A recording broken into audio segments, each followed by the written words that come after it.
একে তো শীতকাল, তারপরে আবার পৌষ মাস, সবার মুডটাই এখন পিঠে পুলি বা পায়েস পায়েস অবশ্যই মন করছে। তো আমি ভাবলাম আজকে পনিরের পায়েস রান্না করব, তো সেটাই আজকে আপনাদের সঙ্গে শেয়ার করব। নমস্কার, কেমন আছেন সবাই? আমি চলে এসেছি আবার একটা রেসিপি নিয়ে আপনাদের সঙ্গে শেয়ার করতে। তো যারা নতুন ভিজিট করছেন অবশ্যই একটা সাবস্ক্রাইব করে দেবেন এবং পাশে থাকা বেল আইকনটিতে ক্লিক করে দেবেন। আর যারা এত ভালোবাসা দিচ্ছেন তাদেরকেও জানাই অসংখ্য ধন্যবাদ। তো চলুন শুরু করা যাক। আমি এখানে গ্যাসে দুধটাকে বসিয়ে দিলাম, লো ফ্লেমে করেই রাখবো। তারপরে ঠান্ডা জলে পনিরটাকে আমি এখানে ভালো করে ধুয়ে নিয়েছি। তারপরে এটাকে আমি কিউব আকারে কেটে নিচ্ছি। পনিরের সাইজটা খুব একটা বড় রাখবো না, তাহলে মিষ্টিটা ঠিকঠাক মতন যাবে না। ঠিক এরকমই ছোট ছোট সাইজে কেটে নেব প্রত্যেকটা পনির। এখানে আমার পনিরগুলো কাটা হয়ে গেছে খুব সুন্দর করে। তারপরে আমি নিয়ে নিচ্ছি এখানে কাজু বাদামগুলোকে আমি এখানে গ্রেট করে নিচ্ছি। কাজু বাদামটা গোটা গোটা দিলে অতটা টেস্ট আসে না, তাই আমি এখানে গ্রেট করে দিচ্ছি যাতে পায়েসের স্বাদটা আরও দ্বিগুণ হয়ে যায়।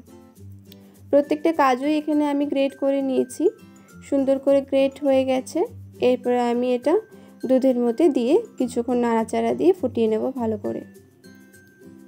তারপরে আমি এখানে দিয়ে দিচ্ছি 8 চামচ চিনি। আমি এই চামচটা ব্যবহার করেছি, সেই পরিমাণটাই বললাম। আপনারা যারা যেরকম মিষ্টি খাবেন সেই পরিমাণে মিষ্টিটা ব্যবহার করবেন। তো যারা নতুন রান্না শিখছেন তাদের জন্য বলি, মিষ্টিটা প্রথমে কমই দেবেন, যখন টেস্ট করে দেখবেন যদি মনে হয় আরও লাগবে তারপরে কিছুটা একটু দিয়ে দিতে পারেন। এরপরে আমি কয়েকটা পনির আলাদা করে সরিয়ে রেখে গ্রেট করে নিচ্ছি, এতে পায়েসটা একটু গাঢ় গাঢ় ভাব হয়ে আসবে। পনিরগুলো সুন্দর করে গ্রেট করা হয়ে গেছে, দুধটাও অনেকটা গাঢ় হয়ে এসেছে। থিকনেসটা ঠিক এরকমই রাখবো, খুব একটা বেশি গাঢ় করব না, কারণ এখানে গ্রেট করা পনিরগুলো দেব, তো সেটা পরে অনেকটাই গাঢ় হয়ে যাবে। তারপরে আমি দিয়ে দিচ্ছি এখানে কেটে রাখা পনিরগুলো দিয়ে কিছুক্ষণ আমি ফুটিয়ে নেব ভালো করে। ফোটানো হয়ে গেলে তারপরে আমি দিয়ে দিচ্ছি গ্রেট করা পনিরগুলো। আপনারা চাইলে এখানে এলাচও ব্যবহার করতে পারেন।